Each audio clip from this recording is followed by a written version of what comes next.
어렵습니다. 저 곡이 우리가 들을 때는 별로 아닌데 본인들 하기 참 어려운 곡입니다. 오래된 찬양인데 참 감사한 일입니다. 무지한 우리 때문에 주님이 십자가에 돌아가셔서 우리 모든 문제를 다 끝내신 줄 믿으시기 바랍니다. 자, 어제는 지난주는 하나님의 주권과 위엄에 대한 이야기를 빌다시 한 내용이죠. 그래서 빌다시 어쩌다 이 문제가 아니고 그냥 있는 그대로 하나님의 주권과 위엄에 대한 이야기를 했습니다. 하나님은 절대적인 주권을 가지고 계시고 그 능력과 영광을 능가할 것은 이 세상에 아무것도 없습니다. 그 누구도 하나님의 능력, 하나님의 주권, 하나님의 영광, 그 위엄을 가로챌 수도 없고 또 능가할 수도 없습니다. 그래서 우리는 그분을 하나님, 여호와 하나님이라 스스로 계신 분이다. 그럼 하나님 어떤 주권과 위엄을 가지셨느냐? 지금도 천지 만물을 섭리하고 주관하고 계십니다. 그럼 과거에는 뭐 했냐? 모든 만물을 창조하셨죠. 앞으로는 어떻게 하실 것이냐? 하나님의 절대 주권 속에서 목표를 향해서 계속하고 있는 거죠. 그래서 우리는 성경은 뭘 밝히고 있습니까? 그 하나님의 과거, 현재, 미래를 다 밝혀놨어요. 특히 요한계시록에는요, 계시록이라는 게 자꾸 미래만 보는데 그게 아닙니다. 요한계시록을 보면 과거, 현재, 미래를 다 밝혀놨어요. 그래서 그걸 전부 미래로만 해석해버리면 문제가 많이 와요. 전 우주적인 이야기를 거기에 다 밝혀놨습니다. 그래서 하나님은 지금도 창조하셨고 섭리하시고 모든 일을 작정하여 이루어가고 있습니다. 특히 우리 인간의 모든 인간, 불신자나 신자나 신불간의 모든 인간의 운명과 미래를 주관하고 있다는 거죠. 그렇다면 오늘 저와 여러분이 하나님의 자녀인데 우리의 생명만 아니라 우리의 모든 미래까지도 주관하고 계십니다. 어떤 데는 우리가 세계복음 안 되고 이런 거 안타깝고 또 생명이 복음 전했는데 말씀을 듣는 둥 마는 둥 우리가 안타까울 수 있어요. 그러나 우리는 우리의 할 일만 하고 있으면 하나님은 뭐 하십니까? 자라나게 하시고 열매 맺게 하십니다. 그래서 바울이 그랬잖아요. 우리는 뿌리는 자다. 씨앗을 뿌리는 자라. 물을 주고 자라나게 하신 분은 하나님 하시는 거예요. 필요에 따라서 하나님이 물 잘 주고 가꾸는 사람을 보내신다니까요. 우리는 많은 전도의 복음의 씨앗을 뿌리는 일이다. 그래서 지난주 우리가 무엇 때문에 그러면 믿음을 회복해야 되느냐? 하나님의 언약은 절대적인 언약이에요. 이 절대 언약을 아브라함이 자꾸 안 믿어졌단 말이에요. 그죠? 그래서 아브라함이 나올 때부터 갈대아우로에 나올 때부터 조카 롯을 데리고 나오고 이 조카 롯을 통해서 나의 대를 이을 것처럼 생각했고 그건 하나님은 그 약속이 아니었어요. 물론 하나님이 아브라함에게 너희 후손이 많아지겠다. 틀린 말은 아니지만 하나님은 그게 아니다니까요. 믿음의 조상 그 믿음을 이어받는 많은 사람들이 너의 믿음을 따라 일어나서 그 믿음의 그 가문을 통해서 메시아가 오실 것이고 그가 십자가에 죽으심으로 인류의 모든 근본되는 이 가장 중요한 인간의 문제를 해결하고 이 복음을 모든 사람들이 듣고 복을 받게 될 것이다 말입니다. 그래서 아브라함이 좋고 귀하고 특별나서 아브라함에게 너는 복의 근원이다 한 게 아닙니다. 하나님이 그냥 모든 사람 모든 인류가 다 죄인이기 때문에 아브라함 한 사람을 선택했을 뿐이에요. 여러분 우리가 누구보다 더 의롭거나 더 착하거나 더 잘할 것 같아서 부른 게 아니에요.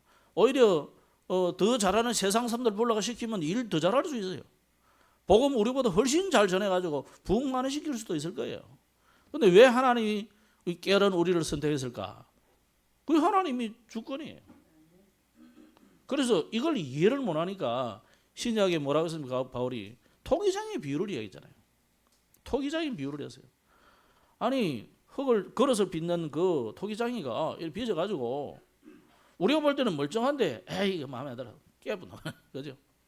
심지어 다 구워가지고 유약까지 다 처리가 완성품인데 보니까 마음에 안 들어 사정없이 깨분나게 우리 좀 좋을 텐데 그죠? 완전히 고래청자감인데 아니야. 자기 눈에는 아니야. 그 하나님의 주권이에요. 어쩔 수 없어요. 우리 교회로 뭐 채우는 거, 아니 잘하는 사람 딱 들여놓으면 뭐 간단합니다. 어릴 때 제가 기장교회 그 처음으로 그 총동원 주일 해놓은 거 하나 봤거든요. 그때 정판술 목사님이에요. 야, 그분 대단해. 그분이 나중에 이제 사직동교회로 바로 가셨는데, 제가 그때 중학생 때 아닙니까? 딱 교회당 일단 들어오면 딱 뒤에 벽에 쫙 장로님 자기 그 정판술 목사님 그 성함부터 시작해가지고 부목사 어디 있었거든요. 쫙 명단이 되어 있는데 전부 그래프로 딱 돼 있어요. 몇 명 전도한 것 나오고 인도한 거 해가지고 완전히 보험회사야.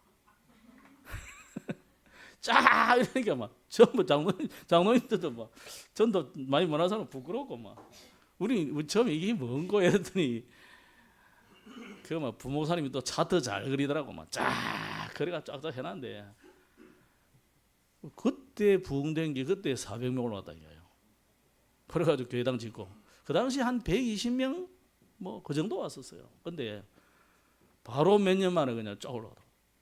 그리고 저 이제 고등학교 가고 나서 교회당 짓고 그 교회당이 지금 있는 그대로인데 저 이제 정축을 좀 한 거죠.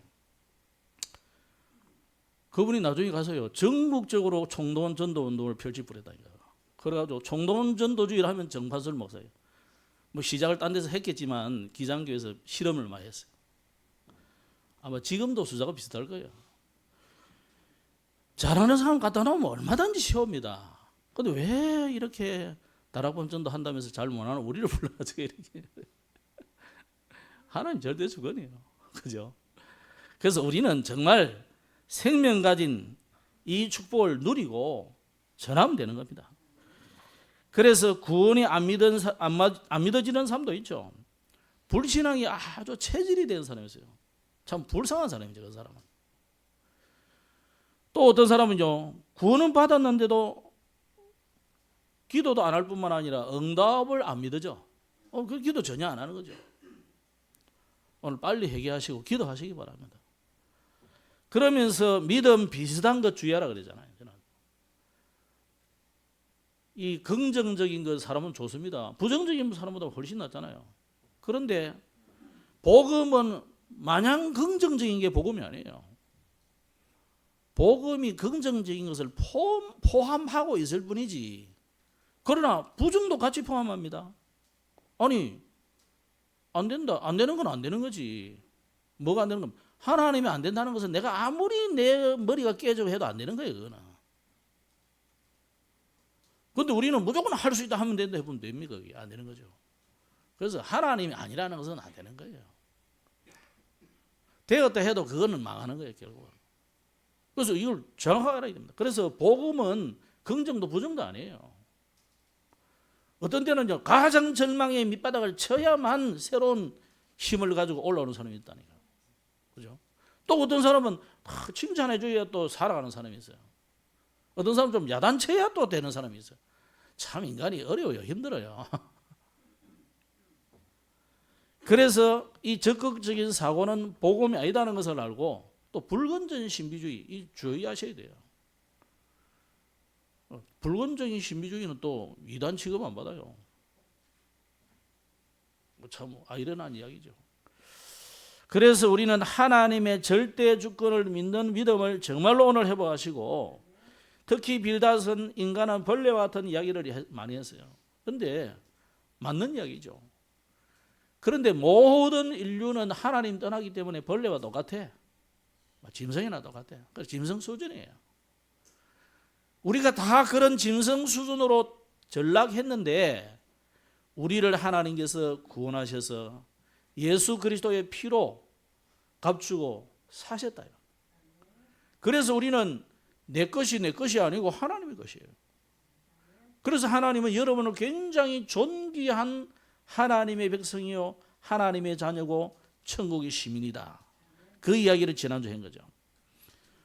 오늘은 이 빌닷의 포럼을 듣고 욥이 하는 말인데 이 빌닷의 포럼 당신이 그 한 말 그게 별로 내게 도움 안 된다. 그 이야기를 지금 하고 있어요. 그래서 1절부터 4절까지 주 내용이 그런 이야기예요. 네가 뭐 힘없는 자를 참 잘 또 도와주는구나. 기력 없는 팔을 참 잘 또 구원하여 주는구나. 지혜 없는 자를 참 잘도 가르치는구나. 큰 지식을 참 잘도 자랑하는구나. 네가 누구를 향하여 말하느냐? 누구의 정신이 네게서 나왔느냐? 이 이야기가 뭐냐면 욥이 어떤 면에서 좀 나쁘게 말하면 조롱하는 말이에요. 그게 하나님에게서 즉 성경적인 사상이냐 이거예요. 그건 아니지 않느냐. 여러분 진짜 사람을 살리는 것은 여러분의 아주 지혜 있는 지혜자들의 말로 살리는 것이 아니고 하나님의 말씀만이 생명을 살리는 겁니다. 우리가 상담하고 좋은 말, 이 말, 저 말 해주는 것 다 좋습니다. 힘도 없고 그러나 새로운 인생 사는 사람도 많습니다. 그러나 우리가 복음의 관점으로 생명 관점으로 볼 때는 그걸로는 인생을 진짜로 살리는 것은 아니다. 잠시 그래가지고 힘을 얻어가지고 으쌰으쌰 살아간들 그 생명이 하나님하고 무슨 관계가 있냐 이 말이에요. 지금 욥만 아니라 모든 사람이 지금 필요한 것은 하나님 말씀이 필요한 거예요. 다른 말로 하면 복음이 필요한 거예요. 그죠? 왜? 우리 인간의 근본 문제가 시작이 하나님 떠난 데서 시작되기 때문에.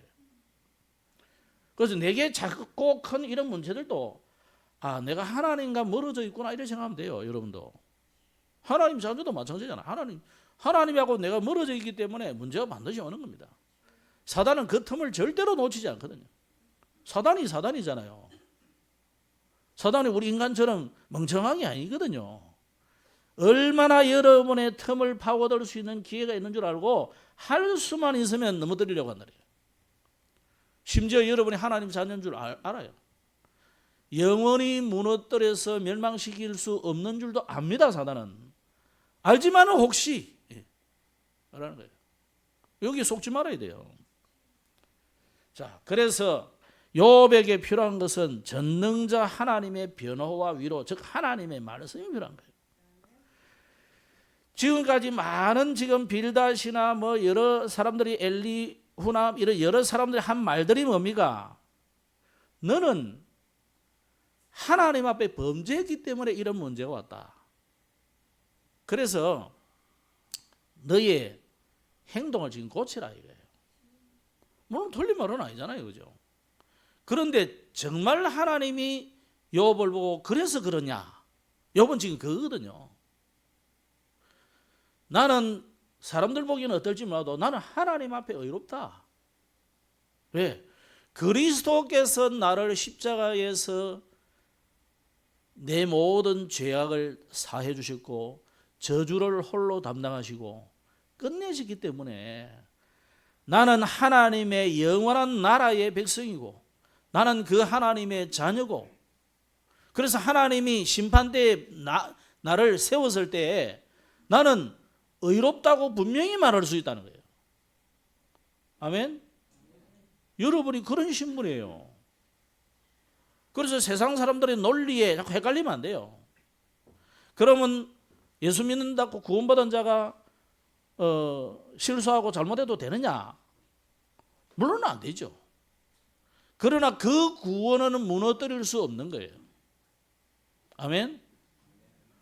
우리가 실수도 할 수 있고 어떤 데는요 욕심이 생겨가지고 범죄를 할 수도 있다니까요. 사람들은 그래서 손가락질 하고 이 말 저 말 할 수 있지만 그러나 그 궁극적인 구원을 무너뜨릴 수는 없다. 이게 성경이 우리에게 계속 말하는 바예요. 여기서 더 지나치게 말하고 또 모자라게 말하는 것 그건 이단이잖아요. 그래서 보세요.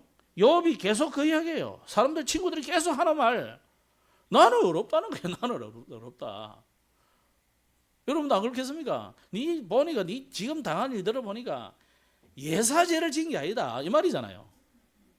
아니 어떤 사람이 이렇게 자식들이 다 죽고 재산 다 뺏기고 만으로 도망가고 네 온몸에 지금 악창이 나 이런데 누가 봐도 너는 죄인이야 이 말이잖아요. 근데 욥은 나는 누가 뭐라 해도 나는 죄인 아니야 의인이야 이 말이거든. 그럴 때 지금 헷갈리잖아요. 우리 말하기 헷갈리고 우리도 지금 그런 상황일 때 내가 뭐 큰 죄를 지구나.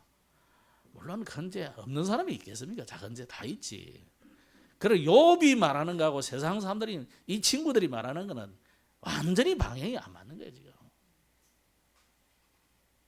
그래서 우리도요, 형제가 죄를 범했거나 문제가 생겼을 때 마냥 정죄하기 전에 나를 돌아보셔야 되고, 또 이 일로 인해서 우리가 복음에 기서가 나지 않고 복음이 편만이 잘 증거되도록 우리가 깨어서 갱신하고 깨어 기도해야 될 문제예요.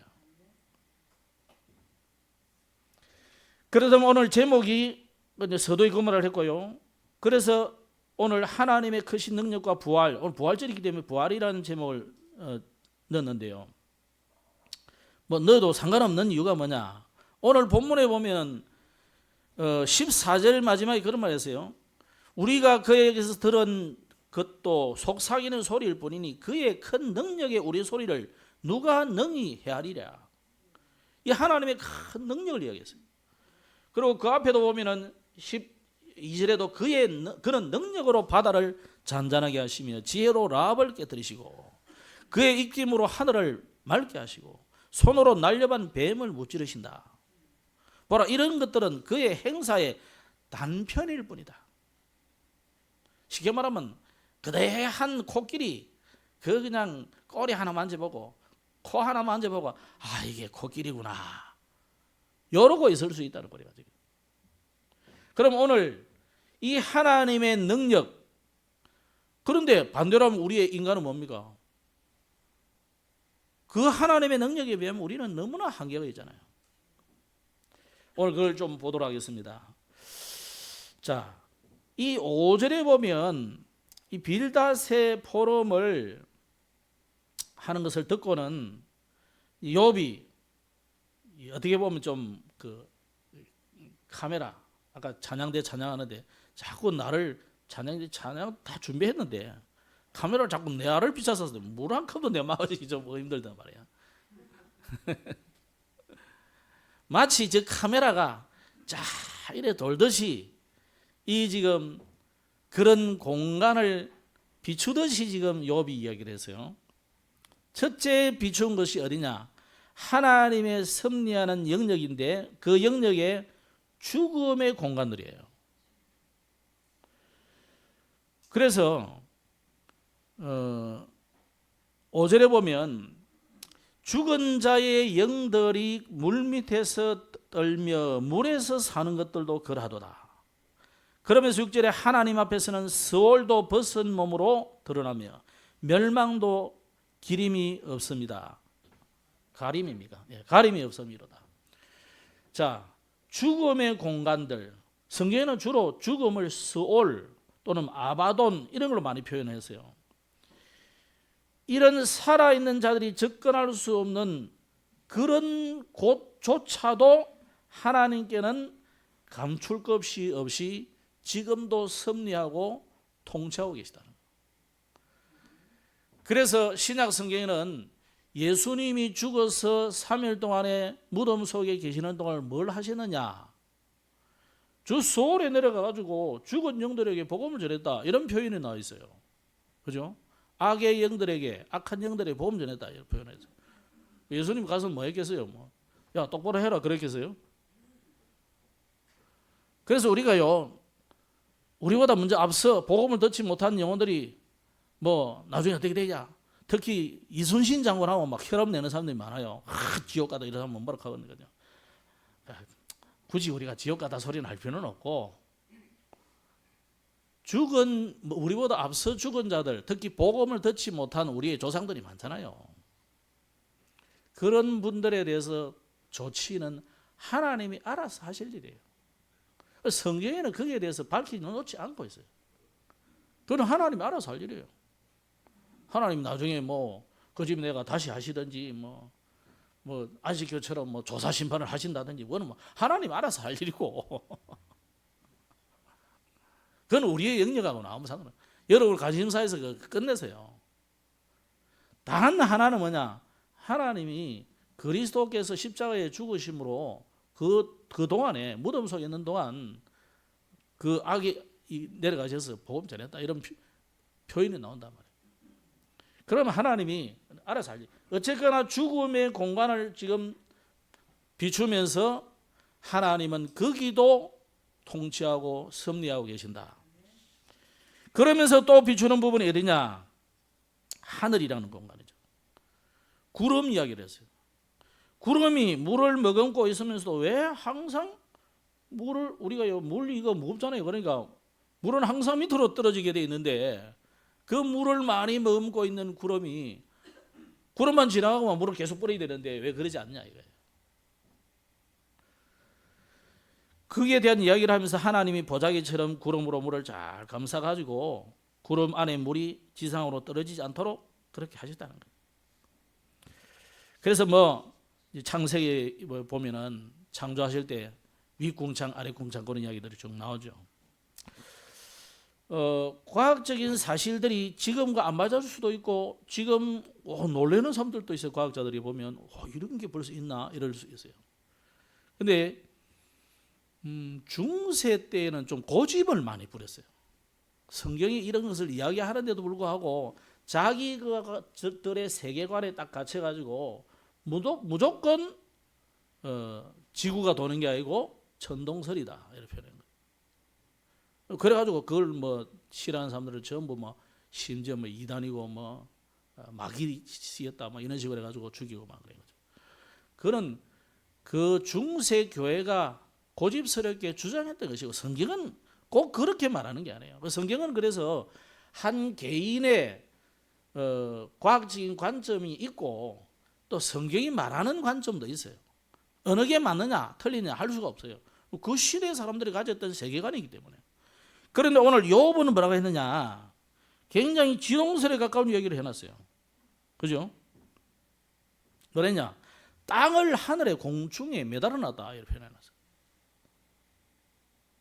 여러분 공을 던지면 반드시 떨어지게 돼 있잖아요. 그죠?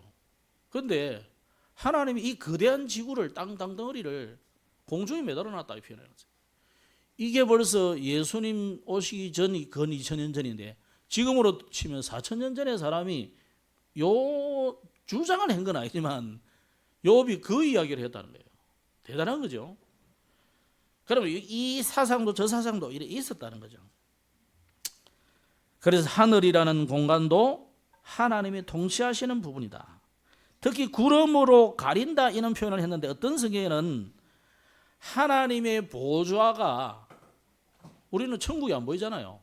보입니까?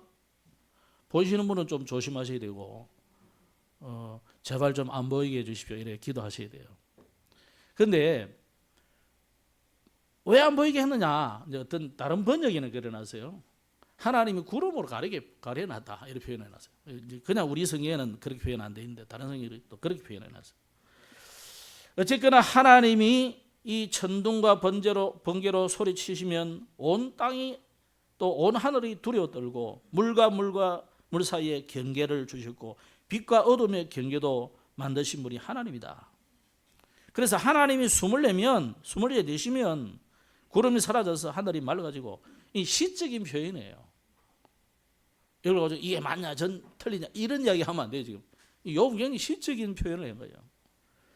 특히 그 분의 손으로 도망가는 뱀을 꿰뚫을 수 있다. 옛날에 뱀은 리워야단이다 이 표현을 해놨는데 어쩌든지 이제 사단을 꺾으시는 것을 이야기하는 것입니다.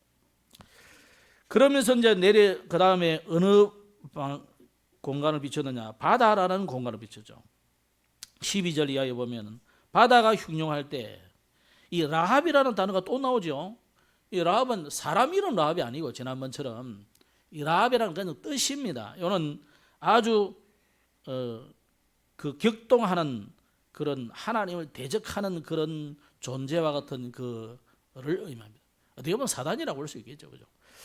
하나님의 백성들을 대적하고 그 대적들을 잠잠케 하실 수 있는 분이 하나님이다. 그런데 실제로 예수님이 어떻게 했습니까? 바다를 잠잠케 하시잖아요. 물 위를 걸으셔서 과학을 뛰어넘는 초과학으로 하나님이 역사하시거든요.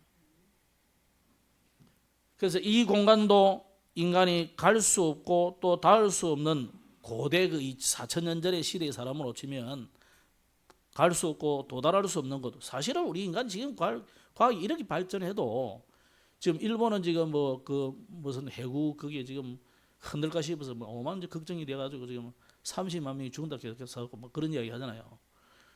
우리가 이렇게 과학이 발전하고 뭐 달에 보내고 뭐 화성에 보내고 어디 보내고 하는데도 정작 우리 땅 속에 있는 비밀을 헤아치지 못하고 있어요. 그 바다 속에 아주 깊은 계곡, 해구라고 그러죠. 거기에 너무 깊어가지고 뭐 잠수정 보내가지고 터지고 이런 식이잖아요. 조사하는 게 불가능해요, 거의. 사실은 우리 인간이 막 대단한 과학과 지식을 자랑한다 하지만 우리 몸에 있는 이것도 아직 다 발견 다 못하잖아요. 해석이 안 돼, 아직. 그죠? 아니, 뭐 쉽게 말해서 뭐 감기 바이러스 하나 제대로 약 못 만들고 있는데 뭘 그리 인간이 자랑할 게 있다고. 그렇습니다. 우리 현상이 그래요. 대단한 것 같지만 너무나 우리는 미약한 존재다. 그래서 오늘 바다라는 그 공간도 마찬가지다 이거예요. 하나님, 인간이 닿을 수 없고 그 영향을 미칠 수 없는 그 공간에도 하나님은 지금도 다스리시고 섭리하고 계시다. 그래요. 그래서 우리가 아는 이 하나님을 아는 지식, 우주를 아는 지식, 이 지구 땅덩어리를 아는 지식이 대단하고 큰 것 같아도 아주 미약한 단편일 뿐이다.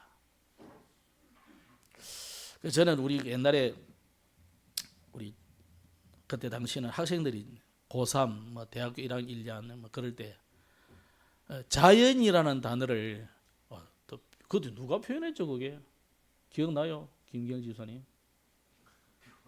자연 스스로 자자 있는 연자잖아요, 그죠? 그걸 딱 이렇게 표현하더라고. 우리는 보통 스스로 있었다, 있는 존재다 이래 하나님. 그런데 스스로 계신 분으로 인하여 만들어진 거다 이거예요. 참 말이 참 잘했다 이런 자기들. 근데 사람들은요 자꾸 자연 그거를 섬기려고 하거든. 대단하다 이거예요. 그게 대단하면 그걸 만드신 분은 더 대단하시지. 아니 그분을 섬겨야 돼. 왜 자연을 섬겨? 그죠?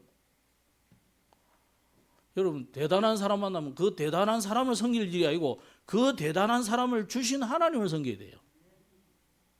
그게 맞는 거잖아요. 자꾸 여러분 그래서 사람을 신격하면 안 돼요. 하나님 되게 싫어하십니다. 그것도 우상숭배거든. 그게 어마어마한 우상숭배예요. 그래서 우리나라가 세계보험할 이유가 있기 때문에 하나님이 북한을 그냥 놔두시는 이유가 있는 것 같아요. 그런데 하나님이 되게 싫어하십니다. 지가 하나님이라는데 왜 저래 오래 놔두시는지 우리는 알 수는 없어요. 덕분에 우리는 부자 나라 됐잖아요.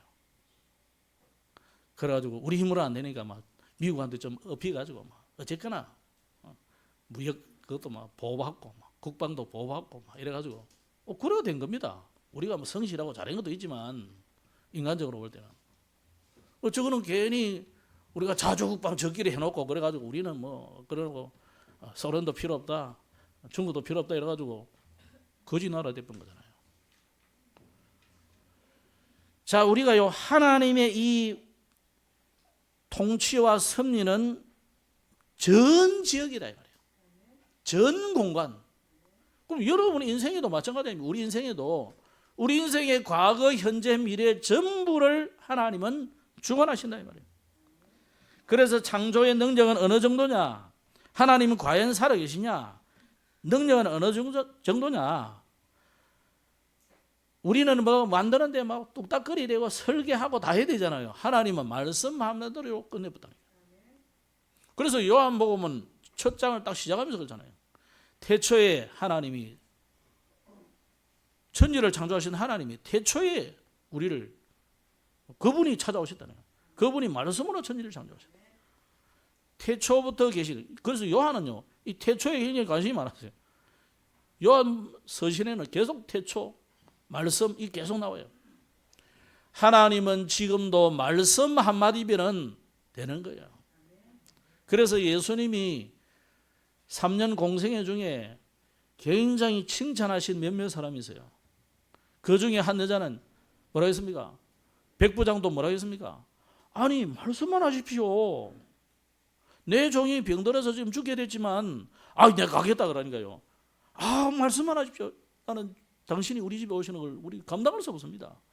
지금 여기서 말씀 한마디만 하셔도 나을 거 아닙니까? 무슨 말이에요? 당신은 하나님이다 이 말이잖아요. 예수님이 너무 놀라가지고 내가 이스라엘에도 이만한 믿음을 만나보지 못했다 그랬다. 믿음대로 될지어다 그랬다. 오늘 믿으시기 바랍니다. 그 주님이 창조의 능력으로 흑암, 혼돈, 공허 가운데 있는 세상을 완전히 새로운 창조를 주신 겁니다. 그래서 창조 원리를 우리는 분명히 알고 있어야 돼요. 하나님이 채소, 나무, 각종 식물들은 이 땅이라는, 물론 땅이라 할 때는 그 흙만 말하는 건 아니지만, 그죠? 거기에다가 생명의 근원을 두는 거잖아요. 우리의 생명의 근원이 어디냐예요. 하나님 인간을 만들 때 인간에게 뭐라 했냐면 생기를 불어넣었다 그러면서 그 이전에 하나님의 형상대로 지었다 그래요. 하나님 우리를 디자인하실 때 뭘로 디자인하냐? 하나님의 형상, 하나님의 모습, 하나님의 이미지, 하나님의 그 능력, 자율성, 이런 걸로 디자인했다니까 사람을. 그래 다른 짐승들하고는 달라요. 그렇기 때문에 우리는 모든, 예를 들어 식물은 그 뿌리로부터, 태양으로부터 오는 이 기운과 뿌리로부터 받아들이는 영양분을 가지고 살아가야 된다면 우리 인간은 뭘로 살아가야 되느냐? 하나님이 주시는 힘, 생기, 말씀, 그걸로 우리가 살아가야 되는 거예요. 그게 창조의 원리예요. 그런데 그 주님이 지금도 재창조의 능력으로 지금도 역사하신다는 거예요. 오늘 부활절이잖아요. 부활절은 뭐냐? 재창조의 능력으로 역사하시는 그 하나님의 능력을 오늘 회복하는 날이 부활절입니다. 그럼 오늘 여기에 부활절이니까 예수님의 부활인데 예수 부활에 대해서 알려면 예수님이 어떤 분이냐를 알아야 되잖아요. 예수님이 어떤 분이냐? 그리스도가 어떤 분이냐? 영세 전부터 하나님 우편에 계셨던 그분이에요. 그래서 우리는 성삼위 하나님이다. 그죠? 영세전 그리스도가 분명히 하나님과 함께 하셨다는 것을 우리가 인정하고 믿어져야 그래야 과거에서 해방되는 겁니다. 그런데 자꾸만 이제 사람들이 그리스도의 예수님이 하나님 아니다 이렇게 주장하는 사람들이 있어요. 그래서 예수님이 인성만 주장하는 그것도 이단입니다. 이단이라 할 때 신성을 부정하는 것도 이단이고 인성을 부정하는 것도 이단이고 그래요. 둘 다 부정하고 내가 하나님이다 이것도 이단이지만 그건 뭐 당연한 거지요. 그런데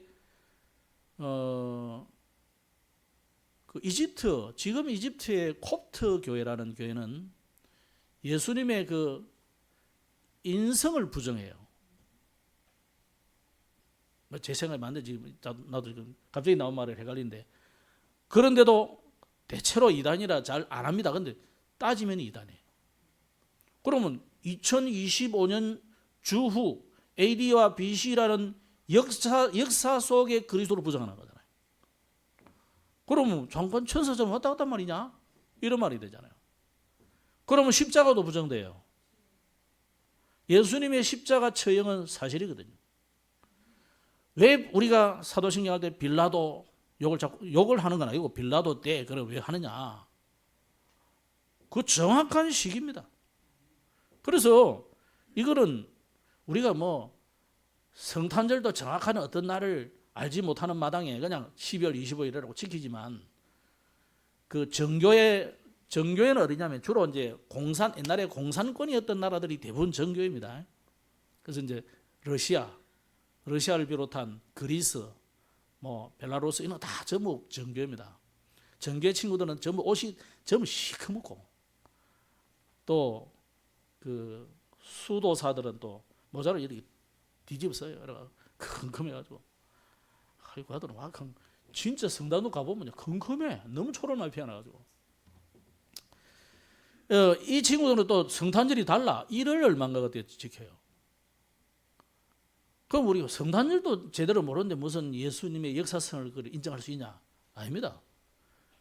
예수님이 오신 것은 사실이에요. 십자가에 처형된 것도 사실이에요.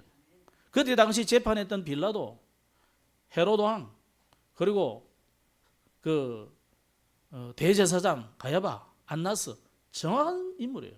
가상적인 인물이 아니에요. 심지어 최근에는 아니고 오래전부터 돌아다니는 빌라도의 보고서라는 게 나와요. 뭐 그게 사실이냐 진위는 뭐 모르겠습니다만은, 자 빌라도는 역사상 가장 중요한 인물 중에 하나예요.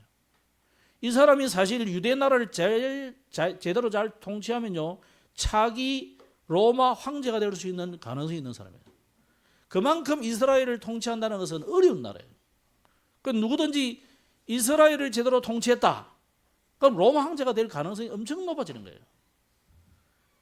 그런데 어떻게 보면 빌라도는요 하나님의 계획이지만 이게 이상하게 꼬인 거죠. 그러니까 예수님을 죽이겠다는 그 죄책감을 쌓여서 오랫도록 고생하고, 심지어 빌라도의 와이프가 그러잖아요. 당신이 그 위인을 죽이면 안 돼요. 치마 바람도 좀 일으켰잖아요. 근데 안 통했어. 왜냐? 빌라도 어쩔 수 없어요. 이 바리새인들하고 막 유대인들하고 온 사람들이 막 심지어 헤로드 왕까지도 뭐 죽여야 된다 하고 뭐 이름 나오니까 자기가 뭐라고 정치적인 결단을 내린 거예요. 이 사람의 죄에 대해서 나는 무죄하다 그러면서 손 딱 쥐고 탈탈 들고 딱 닦고 너희들 알아서 해라. 처형 하나도 안 해요. 알아서 해라. 그래서 예수님의 그 역사성을 부인하면 안 됩니다. 콥트교는 그걸 부정하기 때문에 이단인 거죠. 어쨌든 이 영세전의 그리스도, 그분이 성육신하신 그리스도, 그분이 성육신하셔서 십자가에 처형당하신 그리스도. 왜 처형당했냐예요. 왜 육신을 입고 오셨냐 말이에요. 하나님이 그냥 건질 수 있지 않느냐. 안 그래요? 하나님이시니까 그냥 건져줄 수도 있잖아요. 왜 안 됩니까 그게? 공의가 안 되는 거예요. 하나님의 사랑의 법은 맞는데 하나님의 정의의 법은 안 맞는 거예요. 죄를 범한 자는 죽어야 되니까. 그죠? 하나님께는 두 가지 속성입니다. 어떤 경우는 가면 하나님은 사랑이시다 이래 적어놓은 교회도 있어요. 그 옆에 또 하나 적어야 돼요. 하나님은 공의로우시다 같이 적어야 돼요. 하나만 적어도 안 돼요. 그래서 하나님, 어떤 분은 그러죠. 교회가 왜 이러냐. 교회가 왜 그러기는, 교회는 두 가지 다 가르쳐야 돼요. 사실은 사랑과 심판을 같이 가르쳐야 되는 거예요. 여러분, 그래서 왜 11조 십계명 왜 우리가 아직도 신약 시대 이 마당에 주님이 다 이뤘다면서 왜 십계명 이야기합니까? 하나님의 공이니까. 두 가지를 다 가르쳐야 돼요. 너는 이런 죄인이기 때문에 반드시 죽어야 돼. 지옥 가야 돼. 사단의 완전한 밥이야. 그런 너를 그리스도께서 대신 돌아가셨다. 죽으셨다. 해결해 줬단 말이에요. 그래서 우리는 값을 주고 산 것과 같이 대속 제물로 주님이 우리를 사셨다. 그래서 너는 내 거야. 여러분은 그리스도의 것입니다. 아멘? 왜? 주님이 십자가에 죽으심으로 여러분을 값 주고 사셨다. 피값을.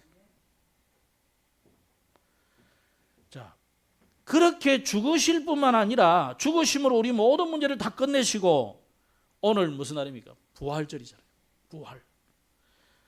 요것도 이단들 많아요. 사상적인 부활이다. 요는 주로 자유신신학자들이 주장하는 게 많아요. 좀 미안하지만 혹시 여러분 좌측편에 많이 서는 사람들, 정치적으로 좌측편에 많이 서는 사람들은 조심하셔야 돼요. 요 사상을 가진 사람들이 99.99%예요. 예수님은 사상적인 부활했다 이거야. 그리고 예수 사상을 우리가 다 가졌다 이거야. 천만이면 그거는 굉장한 이단이에요. 그건 엄청난 이단이 되는 거예요. 예수님은 실제로 부활하시고 그래서 500여 형제에게 보이셨잖아요. 그 좌측에 있는 분들이 사상이 그 사상이 아닌데 그걸 밀어붙여요. 그거 속으면 안 돼. 좌에 있어도 되고 우에 있어도 되고 중간에 있어도 상관없는데 그게 속으면 안 된다. 그래서 예수님이 정신적인 부활이 아니에요. 사상적인 부활이 아니에요. 우리도 예수 사상을 따라서 사랑을 섬기면서 살 그거 아니다니까. 예수님은 실제로 부활하시다. 맨 처음에 여성들에게 보이고 사실은 그 처음에는 그 전에 누구한테 보였어요? 파수꾼들한테 보였잖아요. 로마 군인들과 유대 군병들이 같이 이 예수가 틀림없이 부활한다기 때문에 인간이 부활하겠냐? 그럴 일은 없으니까 혹시 이 예수의 시체를 훔쳐가가지고 봐라 그 실제 없지 않나요? 예수가 부활했다. 요 거짓말을 할 것 같아서 자기들이 파수를 했다니까. 그게 한두 명 보초시킨 게 아니에요. 거의 수십 명, 수백 명의 군대가 밤새도록 지켰다. 밤새도록. 그런데 무덤의 문이 열려버리니까요. 얼마나 놀랐겠어요. 그 새벽에 미명인데 아직. 미명이라면 아직 밝지 않았다는 뜻이에요. 그럼 새벽에 동 트기 전에 그때가 제일 깜깜하거든. 그 깜깜한데 빛이 무덤에서 나버렸으니까 어떻게 돼요?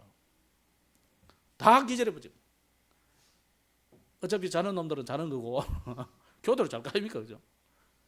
눈 뜨고 있는 놈들은 다 기절해버렸어요. 그 열린 무덤을 여자들이 예수님께 이 사람들도 안 믿었지. 안 믿었으니까 시체에 기름 바르러 가자. 여러분 미라 생각하면 돼요. 미라의 기름을 바르듯이 이 냄새가 나니까 냄새 나지 말라고 기름을 바르러 간 거예요. 믿어서 영접하러 간 게 아니고 만나러 간 게 아니고 죽은 시체를 기름 발라주러 갔는데 그 여성들에게 부활의 주님이 나타났다. 심지어 천사들이 이야기하잖아요. 너희들이 말하는 그 예수가 너희들이 전에 말한 그 갈릴리 가서 보였다 하더라.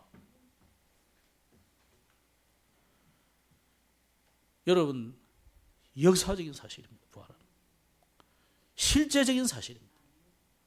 영만 아니고 육신이 부활하신 사건이에요. 그 수많은 증인들이 있는 거예요. 이 증거를 자꾸 거짓말로 막는 거예요. 도난설이다. 아 우리가 덜 죽였구나. 기절설이다. 또 뭐예요? 하나는 까무스이 그새 제 머리하고 비슷한데 아무튼 세 가지 이런 가짜를 퍼뜨려 가지고 예수 부활을 속이는 거예요. 예수님의 부활은 사실입니다. 그 정도가 아니고 그 주님은 성천하셨잖아요. 그리고는 재림주로 다시 오실 그리스도. 그 정도로 끝내는 게 아니에요. 모든 믿는 자 속에 동시에 거하심으로 재창조의 능력으로 많은 사람을 나중에 부활시킬 거예요. 그래서 우리는 그 소망을 가지는 거예요. 그래서 예수님의 부활을 첫째 부활이라는 거예요. 첫 열매, 첫째 부활이 아니고 잘못했습니다. 첫 열매. 나중에 부활할 때 살아있는 자보다 죽은 자들이 먼저 일어나는데 그걸 첫째 부활이에요. 우리는 두 번째 부활이에요. 끌려 올라가는 거예요. 그래서 예수님의 이 부활은 과학적이고 그런데 더 세밀하게 말하면 초과학적인 사건이죠. 이게 그냥 어느 날 갑자기 하나님이 예수 죽으면 안 되지. 하나님 죽으면 안 되지. 이래가지고 건지는 게 아닙니다. 살리는 게 아닙니다. 성경의 약속이에요. 그래서 고린도전서 15장에는 성경대로 그리스도께서 죽으시고 성경대로 부활하셨다. 이 말은 약속대로 이 말이에요. 언약대로. 하나님이 무덤 속에 계속 있을 수 없잖아요. 살아나시는 거예요. 이 역사적인 증거를 믿으시기 바랍니다. 부활이 과학적인 증거가 바로 그겁니다. 그래서 우리의 모든 저주를 끝내버리고 지금도 그 예수 이름으로 기도하면 흑암이 꺾이고 예수 이름으로 기도할 때 사람이 살아나게 됐어요. 이게 증거입니다. 그래서 여러분 내가 하나님의 자녀다 이거를 잘 모르겠으면요 현장에 실제로 가보세요. 귀신 충만한 사람 만나보면 초신하게 돼 있어요. 그죠? 귀신 제일 충만한 사람이 누구냐? 갓 신받은 사람. 만나보시면 여러분이 가짜인지 그 가짜인지 다 드러납니다. 자, 그럼 오늘 욥은 어떤 믿음을 가졌느냐? 이 부활의 믿음을 가진 사람이다. 그래서 욥기 19장에 특히 그 말씀했는데 뭐라고 했느냐? 내가 알기에는 나의 구속자가 살아계시니 후일에 그가 땅 위에 서실 것이다. 나의 이 가죽 이것이 썩은 후에 내가 육체 밖에서 하나님을 보리라. 내가 친히 그를 보리니 내 눈으로 그를 보기를 외인처럼 하지 않을 것이라. 내 마음이 조급하구나. 외인처럼 보지 않다. 그 말은 무슨 말이에요? 낯설지 않다는 거예요. 그죠? 이렇게 회복시켜 주시는 그리스도. 그래서 욥은요 2000년 전의 사람이면서도 2000년 뒤에 오실 그리스도의 부활을 확실히 믿었다. 그래서 여기에 내가 알기에는 그랬어요. 이거는 지식적인 알을 말하는 게 아닙니다. 하나님이 욥에게 주신 굉장히 성령의 감동으로 깨닫게 된 것을 말하는 거죠. 그러니까 아까 말한 지동설 이런 나중에 뭐 지동설이라는 설을 만들어서 그렇지 먼저 2000년 전에 지금으로 치면 거의 뭐 한 3500년 정도 전에 이미 그런 생각과 사고를 가지고 있었다는 거예요. 누가 그걸 깨닫게 했겠습니까? 자, 그렇기 때문에 하나님은 회복시켜 주시는 자다. 희년, 회복이잖아요. 그죠? 희년. 50년 만에 돌아오는 희년, 회복시키는 거예요. 또 지난번에 말씀했죠. 기업 물을 자. 이거는 나오미 가정에 일어났던 일들이죠. 하나님이 그 나오미 가정을 하나님이 회복시켜 주잖아요. 잃어버리고 빼앗긴, 빼앗기다기보다도 그냥 자기들이 못 살아서 팔았잖아요. 그걸 다 회복시켜 주는 일들이에요. 이게 회복시켜 주시는 그리스도. 그러면서 그리스도는 어떤 분이냐? 대신 복수해 주시는 그리스도. 이게 욥이 가졌던 부활 신앙입니다. 이 믿음을 욥은 가졌다면 대신 원수를 갚아주시고, 또 지난주 피해 보수자 고살자 이야기했죠. 민수기 35장에 보면은 고살자 고의적으로 살인한 자다 말이에요. 고살자 아니고 무슨 다른 뜻이 아니고 고의적으로 사람을 죽인 사람인데, 근데 고의적으로 죽이지 않고 그냥 나도 모르게 우주했는데 사람이 죽어버렸어. 그런 경우 있죠. 이 사람은 빨리 도피성으로 피해야 돼요. 근데 빨리 피하지 않으면은 이 죽은 가족들이 그 영화에 보면 추노 같은 노예를 잡으러 다니는 그런 사람 같이 이런 무사들을 보내가지고 죽이려 한단 말이에요. 이걸 피해 보살자라는 거예요. 이 피해 보살자를 보내가지고 죽이는데, 우리가요, 그리스도는 어떤 분이냐? 그런 우리를 죽이려는 무리들에게서부터 우리를 건지시는 분이다. 그래서 도피성 의미가 오는 거죠. 또 대신 복수해주는, 대신 원수를 갚아주시는 의미도 있어요. 로마서 12장에도 그러고 히브리서 10장에도 그러나요. 그래서 히브리서 10장 30절에 보면 이런 말씀이었습니다. 원수 갚는 것이 내게 있으니 내가 갚으리라. 주님이 여러분의 원수를 갚아준다고 그랬어요. 그렇기 때문에 오늘 우리는 원수 갚는 것도 주님께 맡기시기 바랍니다. 여러분이 원수 갚으면요, 제가 어릴 때 만화책을 많이 봤는데 그 무협지 만화 이런 내용들은 주로 주제가 뭐냐? 늘 원수 갚는 거야. 그죠? 우리 아버지 원수 잘 만났다 이라 빵빵빵 싸우고. 그러면 만나가지고 죽은데 그 집에 아들이 또, 그러면 아들이 자라잖아요. 또 원수 갚으러 가. 요 늙었으니까 또 죽어. 요 아들이 또 살아가지고 또 야 늙었을 때 또 원수 갚아. 평생 원수 갚는 거야.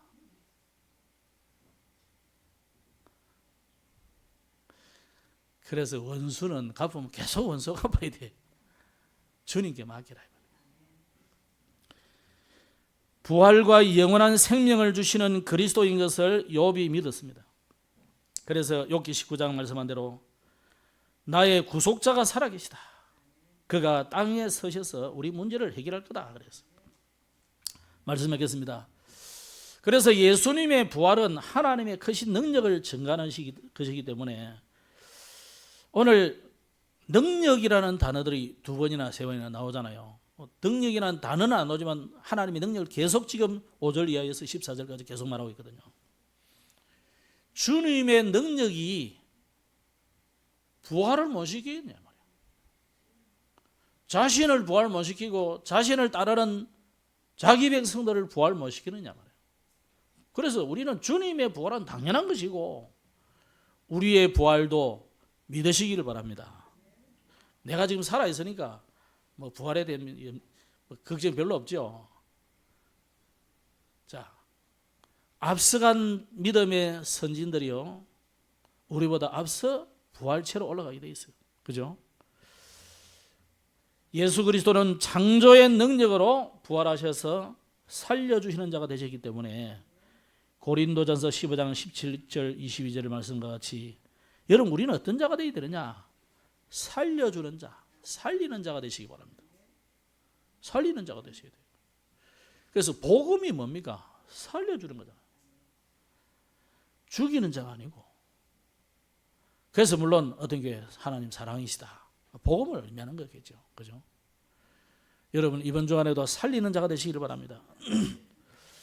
어제 메시지는 무슨 이야기를 주로 많이 했냐, 흐름 이야기도 하고 많이 했는데 결론적으로 한마디를 딱 하고 마쳤어요. 24시 할 제자를 12곳에 세우라. 여러분이 오늘 받은 이 말씀을 가지고 24시 기도 속에 들어가시기 바랍니다. 하나님은 여러분을 많은 생명 살리고 전도하고 막 그것도 좋지만 먼저 나를 살려야 돼. 먼저 자신이 살아야 돼. 내가 살아가지고 힘이 있어야 뭐 남도 살리고 뭐 그래야 될 거 아니에요. 그 나를 살리는 길이 뭐냐? 오늘 이 언약의 말씀을 붙들고 24시 기도 속으로, 24시 그래서 전도의 흐름 속으로, 말씀의 흐름 속으로 들어가야 돼요. 그런 자들을 곳곳에 일으키라 이 말이죠. 이번 주간에도 그 응답받기를 바라고 우리가 기도해야 될 것은, 여러분 우리가 아픈 사람 많이 있죠. 아프다고 막 고민하고 걱정하고 막 병원 가고 눌리고 이러지 말고 나와서 기도하시기 바랍니다. 하나님이 우리가 이 시대에 많은 질병이 올 수밖에 없는 시대잖아요. 너무 좋은 시대인데 병은 더 많아졌어. 가지수도 많고 많은 사람들이 큰일이잖아요. 여러분 나와서 기도하시기 바랍니다. 그래서 정말로 하나님 앞에 기도할 때 하나님이 긍휼히 여기시고 치유의 역사가 일어날 줄로 믿습니다. 또 지금 이번 주간에는 선교대가 있습니다. 제가 날짜가 헷갈리가 왔다 갔다 하는 바람에 다다음 주다, 지난주 금요일 엊그제는 그랬더라고. 이번 주간입니다. 그죠? 기도하시기 바랍니다. 그래서 선교대를 통해서 많은 선교사님들이 힘을 얻고 해외 사역자들, 사명자들이 정말로 오직 복음의 증인으로 서도록, 또 메신저나 준비하는 모든 팀들이나 참여하는 자들, 또 후원하고 기도하는 자들이 원내서 되어서 세계복음화에 주역되도록 기도해 주시기 바랍니다. 기도하겠습니다. 하나님 감사합니다. 이번 주간에도 하나님의 크신 능력이 그리스도 예수님을 부활시키신 것을 믿습니다. 우리도 마지막 날에 불가불 부활체로 주님과 함께 만나게 될 것을 기대합니다. 하나님 이 부활의 능력이 우리의 삶 속에서 그대로 나타나게 하셔서 회복시키는 하나님의 능력이 나타나게 하여 주옵소서. 질병에서도 깨끗함을 받게 하여 주시고 일과 사건과 문제와 실패 가운데서도 회복되는 은혜가 나타나게 하옵소서. 주 예수님 이름으로 기도드렸습니다. 아멘.